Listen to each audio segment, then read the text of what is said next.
Welcome to the Seer Show. Join us as we explore medicine, health, mental health, mindset, and fitness, guided by lifelong seeker of knowledge, Sifu Raphael. He will lead us on a transformative journey with groundbreaking insights and extraordinary guests from around the world. Together, we'll dive into the latest holistic approaches to well-being and the profound connections between mind, body, and soul. Sifu Raphael's expertise in positive thinking, resilience, and personal growth will inspire you to reach new heights. Get ready for the Seer Show. It's time to embrace a brighter, healthier, and more empowered future. 5, 4, 0.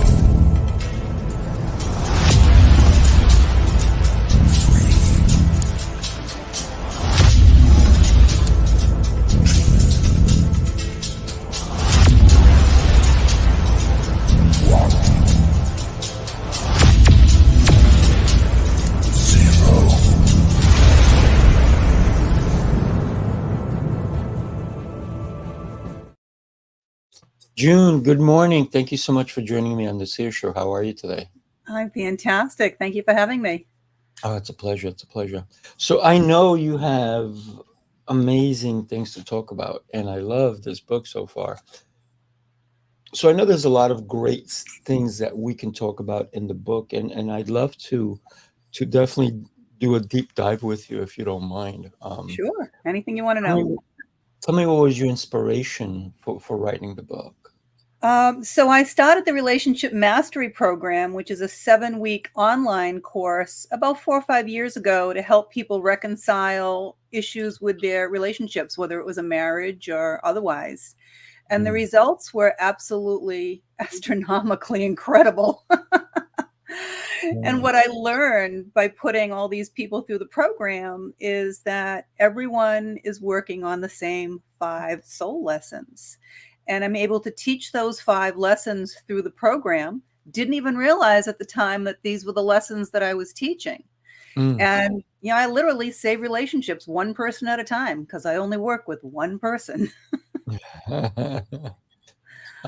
So what would you say out of the 5, if somebody had to just stick with one, from 5, take it down to 1, what would be, and then obviously we're going to touch upon them all, but if there was no choice, you can only carry one with you. So I think it would be self-worth because, many people for some reason need to learn that lesson. And it's not value. It's not, because value is what other people place on you. Self-worth is the understanding that you are so special and so important that the universe thought they needed you here. And you are the only one of you in the entire universe. Even if you're a twin, you like different things. You have different opinions. Even your parents can tell you apart, I guarantee. Even if your teachers can't. But you're that special. You're that special. You're that important. And everything, it's not narcissistic and it's not selfish to put yourself first like society would like you to think. It's where everything else comes from. If you can't put yourself first, you're just not going to be here to help anyone else, are you? It's that simple. No. And everything that happens in life, it's not happening to you. It's happening for you because you planned this life. So if you can't get out of your own way because you're too damn stubborn, the universe is going to step in and it's going to give you a little push along. And no one has any power over you. I can't make you love me. I can't make you hate me. That's on you. No one can make you happy either. I constantly hear, oh, when I meet the right person, I'll be happy. Oh, I want a relationship to make me happy. No, it's an inside job. You make you happy when you learn how to put yourself first, and then your happiness just ping pongs off everything else. And I think it's easier for all the rest of the lessons that you need to learn to come after you learn self-worth. And you're right, because we're all so unique. Even twins have different fingerprints, right? I don't know. I think identical twins still have identical fingerprints, to be honest. I don't think so. I don't know. I know they have the same DNA, right? Same DNA, but not fingerprints. It's the strangest thing Wow. ever. I didn't know that. because if one twin commits a murder, they don't pin it on the other one, Yeah, especially if that's the fingerprints are interesting. involved. I didn't know So that. that goes to show how the depth of uniqueness that we have. And you're right, a lot of people don't believe in themselves. That's the number one person we should always believe in, because you are worth more. You're worth more than you even give yourself credit for. A lot of You- people, they live in doubt. "Oh, I don't know Well, if I can do well, they that. live in fear. Do They live in this." fear is what they do because, we're living a 3D existence here, which is literally you're an actor in a play. Each and every one of us, we're actors in a play. We play a Mhm. role here. And we all have a brain in our head, right? And our brain has a specific job. Your brain's job is to protect you. And how does it do that? It does it by creating fear. So people make their decisions based on fear, and they live their lives based on fear. And when Mm, you do that, it's literally a crapshoot. Sometimes it works out, sometimes it doesn't, and you're always questioning yourself. When you learn self-worth, learn how to get in touch with your soul, that's that knowing. That's making a decision from your gut. That's mhm, it's what you're supposed to be doing. And when you make your decision from your soul, you don't think about it, you don't question it, and it works out 100% of the time the way it's supposed to. It's absolutely an amazing way to live, not in mm. fear. Right, right. So you did start 5 years ago with talking to different people, but what was the when you said, I can touch more people's lives if I actually write it, if I put it in print. What was that moment, if you recall, that you said, I have to do this? It's my calling to do it. So there never seems to be a moment. Everything's a process, right? We can always look back and see the breadcrumbs and see how everything led us to the next thing and the next thing and the next thing. And this is how we've laid out our life. It's difficult to look forward and see how things are going to progress and what's going to happen. So you have to really learn how to trust. That's another one of the lessons. Hmm. But it's like I have it in the back of my head always. I know I have to write another book. I know I know I still have one more in me, but until that time comes that I'm supposed to do it, I won't have a clue, quite honestly, what it is it's going to be. It will shape itself along the way by the things that I do. And at some point in time, I'll just sit down and be, okay, now's the time. Mm. Nice, nice.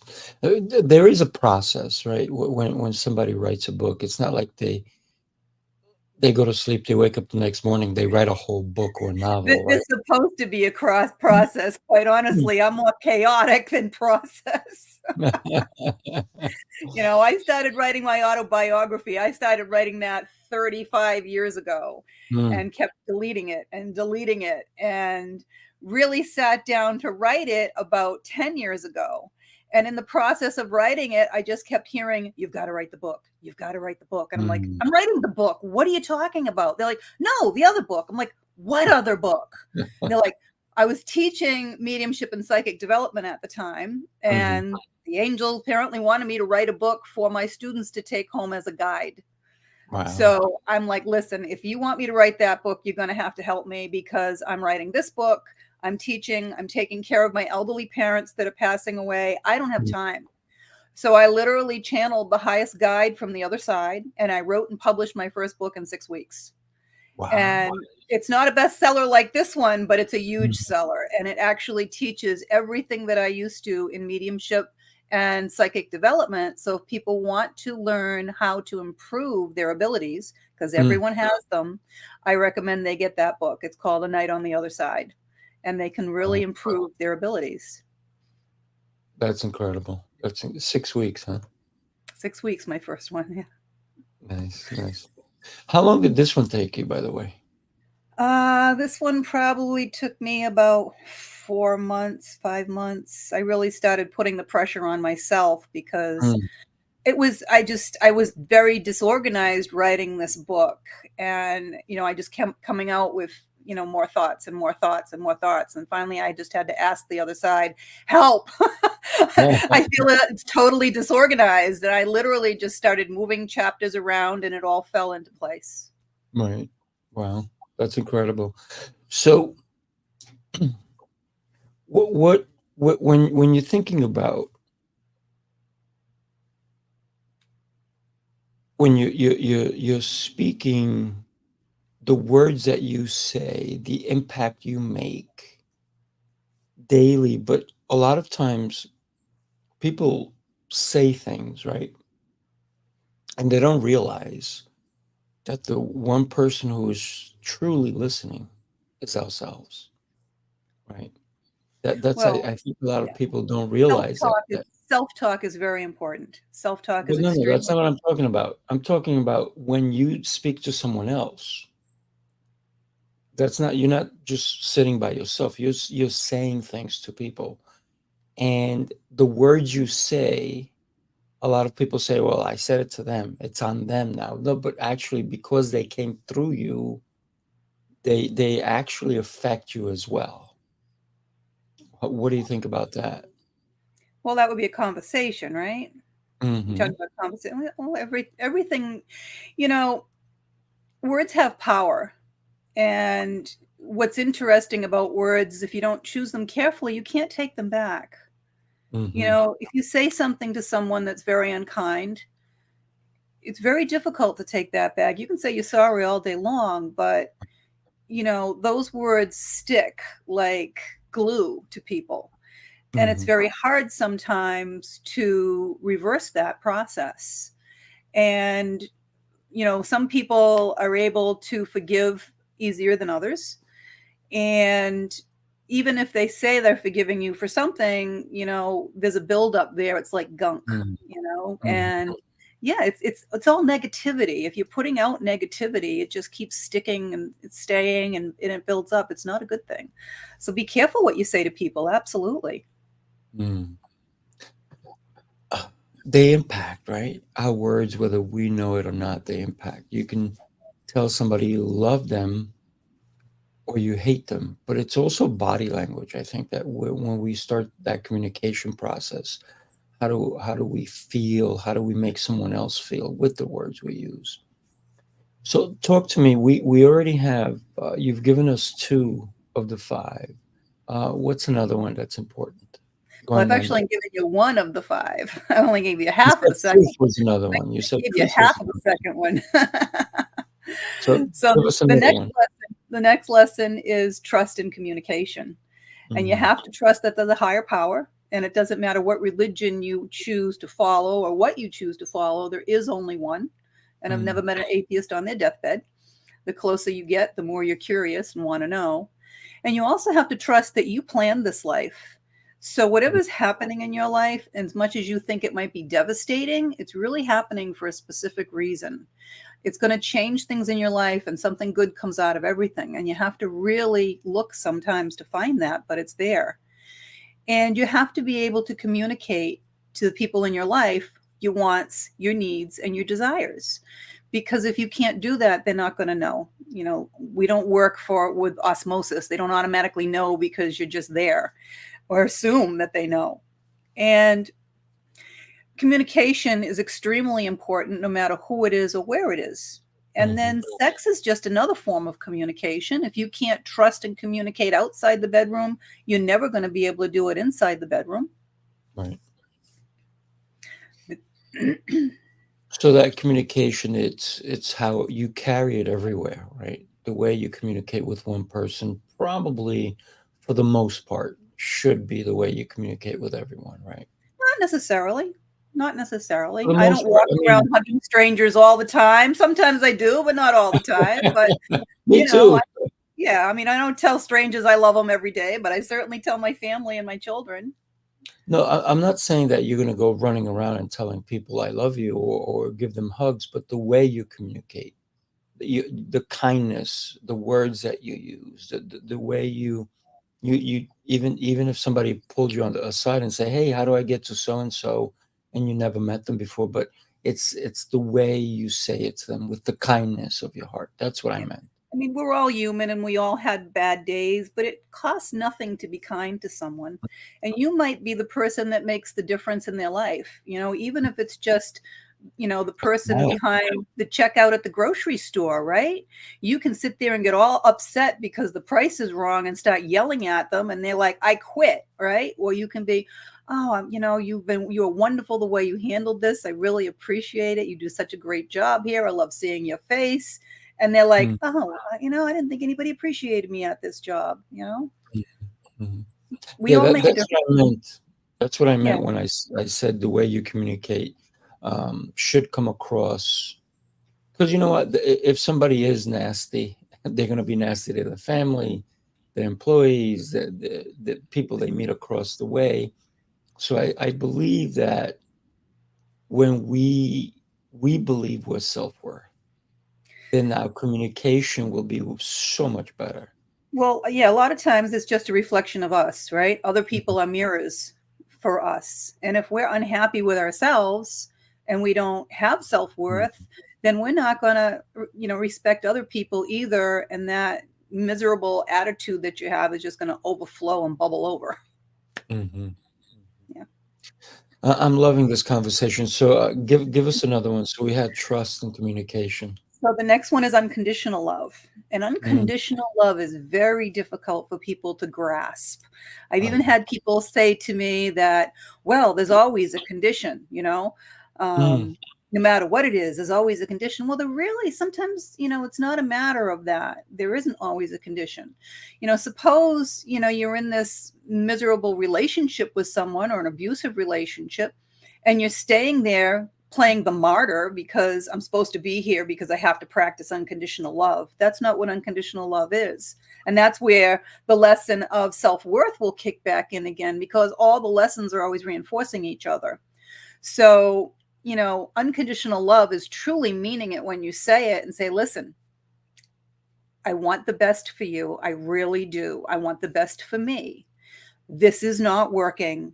We need to go separate ways. It's not turning around and bad mouthing them to all your friends after. It's letting it mhm, go and wishing the best for that person and hoping they learn their lessons and can move on. An extreme case, suppose you had a child that you love dearly and they do something horrific like murdering a neighbor in a fit of rage and they go to prison for the rest of their life. You don't like what the child did, but hopefully you're still going to unconditionally love your child. I mean, that's mhm, an extreme example, and then I hear, oh, yeah, well, the condition is because they're your kid. Well, you know what? Maybe it's a stranger that something happened and maybe they killed your child in a drunk driving accident. There's a real example mhm, for you. And it was a just a complete accident. Maybe they couldn't see out their window of their car or something and they shouldn't have been driving, right? And they have total remorse for it. And they're young, the same as your child was. Are you going to really hate that person for the rest of your life because they took a loved one from you? That's only going to mhm. destroy you. That's not going to help the other person at all. It really isn't. And that would be a really good test for a lot of people. Would you be able to practice love in that situation for the person that made the mistake in their life? Most people don't know, couldn't. Most people No. couldn't. No, and that 'Cause they would let them destroy their own life in the process. I think that self-love also comes with unconditional love because you need to love yourself first. You do, and you have to love yourself unconditionally too. It doesn't matter if you're overweight, if you're old, if you're walking on one leg. It really doesn't matter. You're beautiful the way you are. It's not just you're not the suit. That's what I keep telling people. You're not the suit. You're that beautiful soul that's inside, that energetic soul. That's who you are. Yeah. I was just talking to somebody yesterday and I told them that you are who you are from the inside first before others get to know who you are on the outside. As long as you're true to your inside, then your outside should shine. Hopefully. Exactly. Exactly. Hopefully. Yeah. Yeah. Um, so we're up to three. What's number four? So the next one is money and balance. And people say money and balance. Where does that come in? Well, money is energy. That's why it's called currency. And it's what we use in this lifetime to show whether or not your life is in balance. And the extreme of being out of balance with money is where it would turn to power, which is evil. Okay. Mm. But, everything has to be an equal exchange of energy. You don't walk into a grocery store and plop down $1 million to get a gallon of milk, right? Not yet. It has to be an It equal will exchange. Yeah, hopefully not. But it has to be an equal exchange of energy. When you get something for free, most people don't value it because it was not an equal exchange of energy. When I first started my relationship program, I had given it to a couple of veterans at no charge because they were on hard times going through a divorce. They didn't do the program. Mm. And that program would have changed their life 180 degrees. It would have, it would have been incredible. And it had no value because it was no charge. So there has to be an equal exchange of energy. And then suppose you're working 80 hours a week and you just, you want to get ahead and you're banking your money, right? So now the rest of your life is out of balance because you don't have any time for your family, your friends, your own hobbies, right? Right. Yep. And then you're just hoarding your money and saving your money because you don't have enough self-worth to even spend the fruits of your labor on yourself. So again, the lessons just on keep reinforcing each of the other lessons. And money, because it's energy, you have to understand that it flows like a river. The more you put out, the more comes back. This is how it works. It has to flow because energy has to flow. Mm-hmm. People that have trouble with money can't keep money and can't get money. This is why. Yeah, one of the things, and you just made me think of the bucket system, right? Because if you, there's two ways to think of it, right? If you're the bucket and you have holes at the bottom, everything that comes in is going to leave anyway, right? Because of the holes that you've put there. But if you cover those holes and you're more cautious about it, you're going to have overflow, but you will be filled. And everything that comes is going to overflow, and you will still be able to, I guess, feed the garden, right? Your overflow, when we think about not holding on to everything, because you can't. You can't hold a gallon of water. You can't hold 2 gallons of water in if you're 1 gallon, right? You have to let it go. But we need to constantly be thinking that it's not always about me. So the other thing too is people have to understand where the trust comes in. We're meant to live an abundant life here. You're not meant here to live a life of suffering. Even if that's what you wrote into your plan, all you have to do is ask for something and it will be supplied to you. Even the person that's a beggar on the street and sleeping on the street, if he wants a meal and a bed, all he's got to do is ask and pay attention and it will be provided for him, right? Whether it's a person, a church, somewhere, okay? Little children, babies, they're born knowing that all of their wants and needs are going to be taken care of, aren't they? Mm-hmm. Right? Somebody's going to change their diaper. Somebody's going to feed them. Somebody's going to hug them and love them. And as we get older, we forget that all our needs will be taken care of when you learn how to trust the universe and work with your angels, your guides, the energy. The universe wants to keep giving you and giving you more. And all you have to do is trust it and know it, and it happens. And it's just amazing. And it will make your life absolutely incredible. It does. So we have to ask, right? I think that's a big lesson that maybe somebody who's listening now or watching the replay doesn't even think about it. And we've heard it 1,000 times. You ask the universe and it will be supplied. But there's so much truth in that. Because if you're not attentive to what you're asking for, a lot of times it will. So the universe doesn't recognize negativity. The universe doesn't recognize negativity. So if you're trying to cross a street and you keep saying, I don't want to get hit by a car, I don't want to get hit by a car, the universe only hears hit by a car. You're going to get hit by a car. If you say, I'm going to make it across the street fine, you will always make it across the street fine, I promise. This is how energy works. You're attracting what you put out there. And because the universe does not recognize your negativity, if you're saying it that way, that's what you're going to get back. And then you also have to be able to be aware and know what you're looking for. So, for instance, angels are real, very real. They are an entirely different race. They have never been human, and their entire job is to help us. But they have rules on the other side, the same way as we do here. And their rule is they cannot help you unless you ask. So lose an item and ask St. Anthony. I guarantee you will find it. And they pull it on me every time my faith is faltering. One of my diamond earrings disappears, and I know it's gone forever until I ask St. Anthony, and it shows up in the most bizarre place every time. It's 3 times now they've done that to me. Yeah. But you have to understand that they communicate in binary code numbers and symbols. So, if you've got a flock of turkeys crossing in front of your car and you don't understand that that's a sign and look up the meaning, you're not going to get the message, are you? Anything that happens to you that's out of the ordinary is a sign from the other side. 3 weeks in a row, I went golfing, and there were owls in the middle of the day in the tree hooting at us. And it took me to the 3rd week to really say, hang on, I got to stop right now and look up the meaning of this because I keep forgetting, right? And it was an amazing message, an absolutely amazing message. But you want to look up the spiritual meaning of that incident that's occurring. And you'll find more than one meaning, but it's the one that resonates with you is the message they're trying to give you. And lots of people will see repeating numbers, 333, 111, right? They'll wake up at the same time every night, 222. What does that mean? They're trying to get a message to you.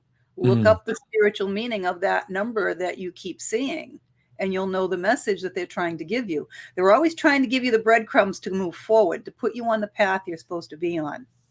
Right.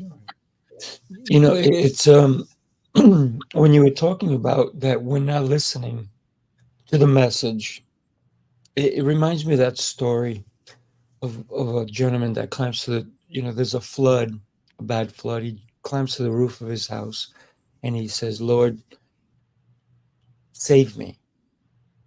Along comes somebody on a boat. He goes, jump on. He goes, no, I'm good. I'm waiting for the Lord. The Lord's gonna save me. And then somebody comes in a helicopter. No. They drop a ladder. No. The Lord's going to save me. All these different signs keep coming. Finally, he says, Lord, why haven't you saved me? He goes, well, I send all these people to save you, and you kept refusing. Exactly. So you do have to look for the signs that they're there. And there's also this self-responsibility in everything. You can ask for the perfect person to come into your life for a significant other and then think they're just going to show up and ring your doorbell and you don't get off your couch. No, it doesn't work that way. You've got to go out and do your part, and the universe will make sure that you meet that person. That's how it works. Unless you're asking for a salesperson. Then they show up. Yeah. Talk to you about your car warranty. So very interesting of the way we're looking for signs, the way that sometimes we miss the signs. I mean, like they can literally hit you upside the head. So my favorite story is I'm sitting there in traffic one day feeling a little sorry for myself, saying, geez, I haven't had any signs from you guys in days. Did you forget about me? What I asked, I get nothing back, right? And I did not move in traffic, not 1 inch. And I looked to my left, and the telephone pole number was 5656, which in numerology comes down to 1111, right? I'm like, that's the angel number that they've heard me and they're working on it and don't have any fear, right? I look in front of me, my initials are on the license plate. I'm like, okay. I look to the right, the mailbox number on the house is 333, which is the ascended master number. I'm like, I'm sorry, it's me. I have not been paying attention. Yeah. So, but people don't always know to go look things up. So how does somebody who is not aware go and look for a sign if they keep seeing a number over and over and over again, or they see a sign? How do we go look for something? Well, I do have everything Google detailed. it? Yeah, no, well, you do actually. I have everything detailed in my first book there, A Night on the Other Side, in case they forget certain things. But the foremost authority on angel numbers is Doreen Virtue. And you have to go to the old Doreen Virtue, because part of her path was to marry a devout Catholic who convinced her that angels are evil, and she put out a second book to counteract her first book about talking with the angels. So her first book is out of print. It's very hard to find, but you have to look up the spiritual meaning of the number in order to find it with Doreen Virtue, if you can find it on Google. And or find the book. You know, I did find a copy of the book for myself. I have it. It's accurate as far as what the angels are trying to get across to you. Her second book is not. But for anything else, for a spiritual meaning of something, like I said, if you had turkeys crossing your path or an owl in a tree that's hooting at you in the middle of the day, look up the spiritual meaning of, and then look and see what the meanings are, and you'll find the one that resonates with you, and that's what the message is they're trying to get across. Interesting. Yeah. So I never knew about the numbers, right? So for example, now I got to look up 315 because sometimes I wake up at 3:15 a lot in the morning. So And that also comes down to a number 9 in numerology. So that's an ending. It's an ending of something important. It could be an ending of, you know, it could be a relationship issue, it could be a job issue, it could be the ending of a situation you've been going through. But that's what that comes down to. Unless, you know, you can also look up the individual number 315 and see it might be a specific meaning for the 315 from the angels, but I would look it up both ways. 315 and 9. Yeah. I'm accounting it for the ending of my day. At Beginning of 3 the new one. morning. Beginning That's of a the long new day. one, right? That's a long day. So we have one more lesson. Do you want to know the last lesson? Absolutely. The last lesson is patience. And patience is extremely difficult for people nowadays because we live in a world of instant gratification and everyone wants everything now. Well, the universe rewards work and it rewards patience. So you have everything that happens in your life happens at the time that you planned it, and it happens at the perfect time. It would be kind of stupid if every little 5-year-old girl that wants to get married and have babies started having the stork deliver them at the door, right? It happens when it's supposed to. And if you're in your 30s and your biological clock is ticking and you're not married and you don't have kids yet, well, that's because you didn't write it into your plan this time that way. And it doesn't mean it's not going to happen. Maybe when you turn 50, you're going to marry a widower and you're going to raise his children. Who knows? You have to trust the plan, that it's always there for your highest and best. And like I said, nothing's happening to you. It's happening for you. Yeah. So when you consider patience, I think a lot of people want to know, how come I'm good at this, I'm good at that, I'm good at this. And most people say you can't be a jack of all trades. And I Well, said, you can be jack of all trades, master of none, right? right, unless you have patience. Because if you're patient enough to learn something, you're patient enough to study it, you're patient enough to get guidance. A lot of people, they think they know something, but they're not willing to listen to those who know more or who know better. So I think patience is also about the way you accept things, right? And you may accept that maybe I'm not good at this, but I need to find somebody who is and listen to them. Right? True. And, you know, there's always someone more knowledgeable. And you always learn more when you can learn from someone else's experience instead of having to go through it all yourself. And when you can learn that way, you know, you go by leaps and bounds. And there's always something new to learn. There's just no one knows everything. No one. You know, maybe on the other side, but not here. There is so much that we can learn. So one of the things that I say every day, and it's been my mantra, if somebody says to me, how you doing? Usually I'll say exceptional and getting better every day. And people go, really? And I say, yes, because every day I don't need to get 1% better. I need to get a smidgen better than I was yesterday, because then I know my life has purpose, has meaning, and that I am patient enough to understand that I might not get it all. But if I get a tiny little bit, Man, I have moved that needle. And that's if I feel if I've learned something new every day, then my day is complete. I'm someone that loves to learn. So, and every day I learn something. I Yeah. actually do. Yeah. You taught me about numbers today, so thank you. You're very welcome. Hopefully I taught your audience about numbers. Yes. I think all of us who did not know about it, there's going to be a surge of Google searches on numbers. Like all of a sudden, Google's going to go, everybody wants to know numbers. What's Yeah, going well, on here? there is a mass awakening out there, and a lot of people are learning, and a lot of people are looking, and it's a good thing. A lot of people understanding that there are others around them that they can't see that are here to help them. Mm.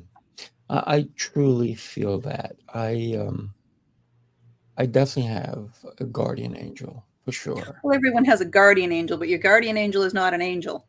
Mm. Your Who is it? guardian angel. So when you're ready to be born, all the souls that have been connected to you, family and friends from all your past lives, someone steps up and offers to be your guardian angel. And if no one steps up to do that, then they appoint someone. Now, your guardian angel can help you and step in at any time. You don't have to ask. Not like an angel. You have to ask an angel. So if anyone's ever driven their car, they've hit ice and they swear something grabbed the wheel and took it to the side of the road, that's your guardian angel. Now, your guardian angel can also change. Suppose you had a dear friend or family member that passed away and they had a really close connection to you and wanted to be your guardian angel. They can choose to be your guardian angel on the other side, and your original guardian angel steps back and oversees the situation. So now you've got two. How lucky is that? I think I have more than two because I literally should be dead many times over. Many times. Apparently not, because you're still here. I'm still here. I was in a car accident this week and on Sunday, and I just found out that the car's totaled, but nothing happened. Good. And Yeah.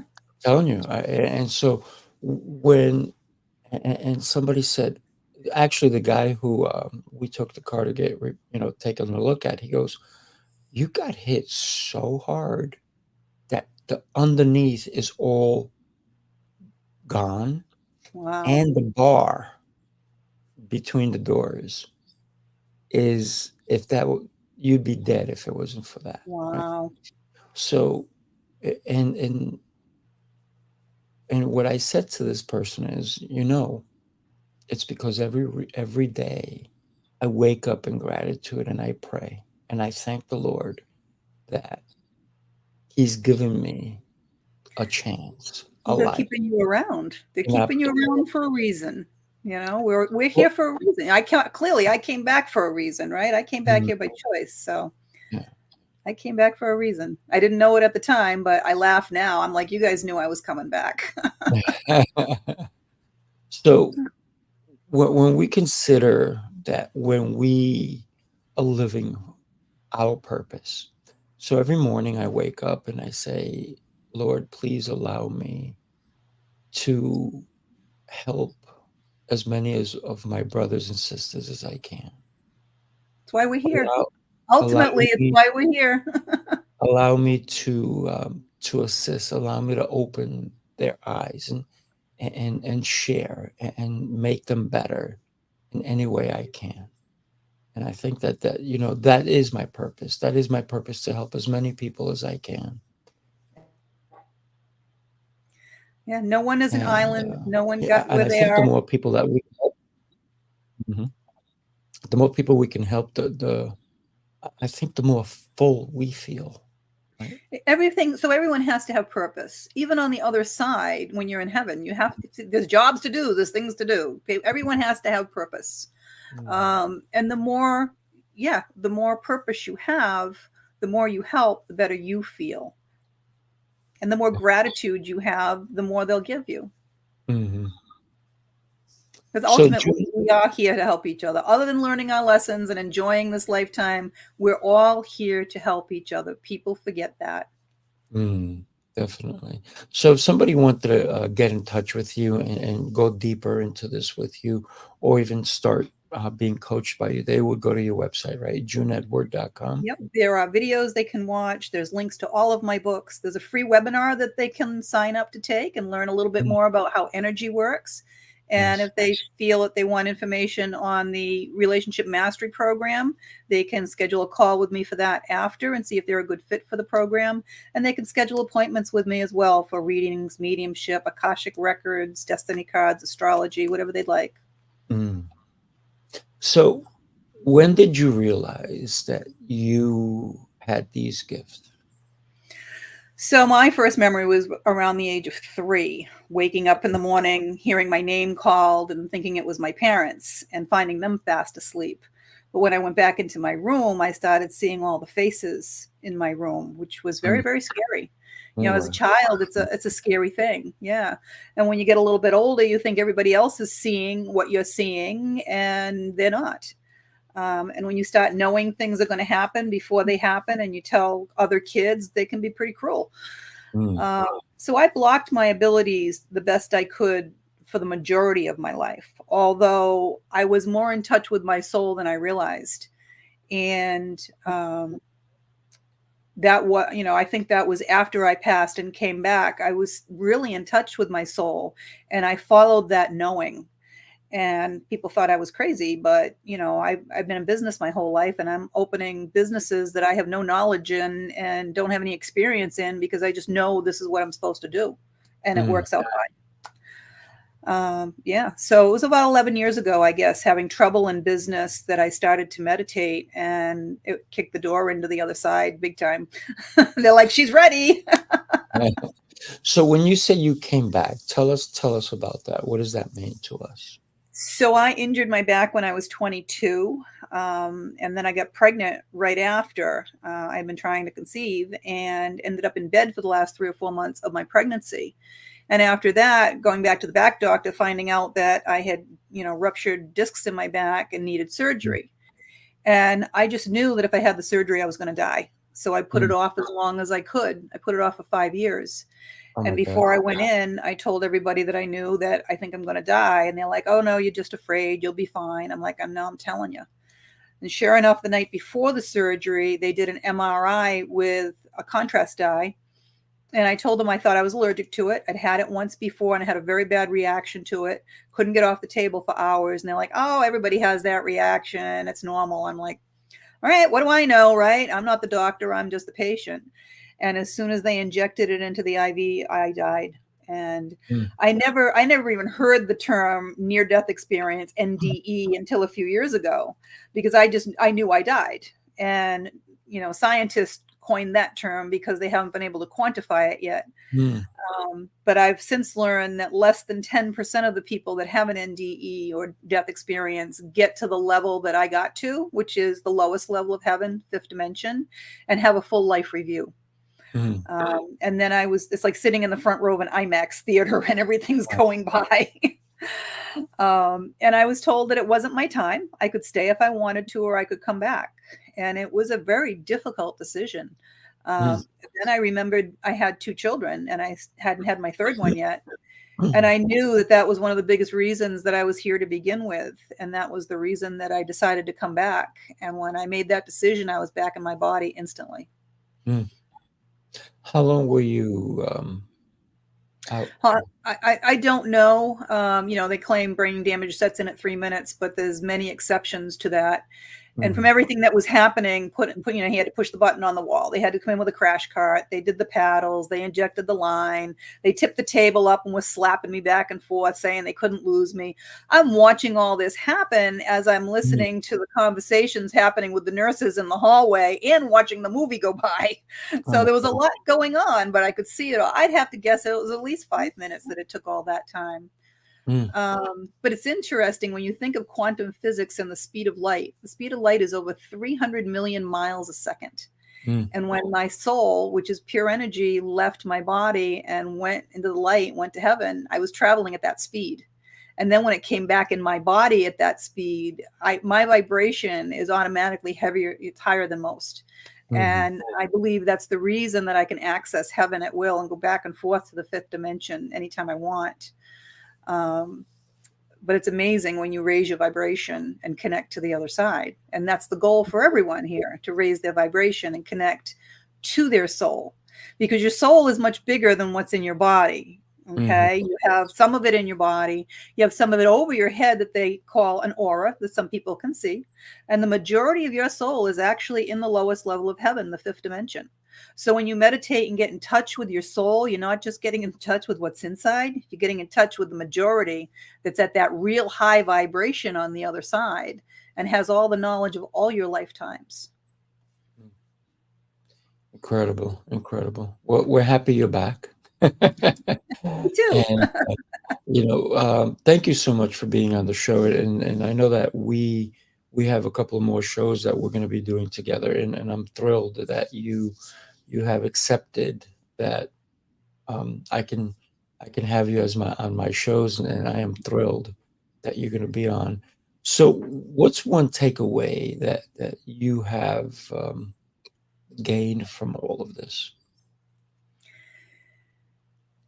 I never believed in a higher power. I always believed in a higher power. I knew there was something, but I never believed in saints or angels or any of that.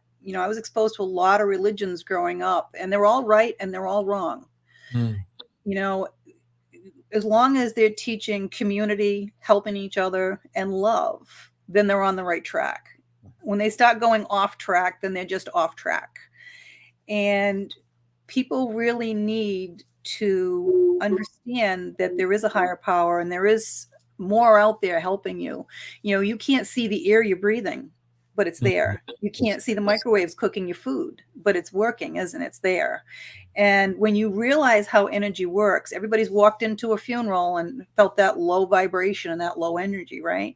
And everybody's walked into a wedding or birthday party and felt that high vibration. Well, start tuning into that energy wherever you go, and you'll start realizing that there is something else out there, and they're there to help you. Yeah, beautiful. Thank you again for being here. I really appreciate you. Thank you for having me. It's always a pleasure. Everybody else have an amazing rest of your day, and join us again next week. All right, everybody. Take care. Have a beautiful day. Bye. Bye-bye.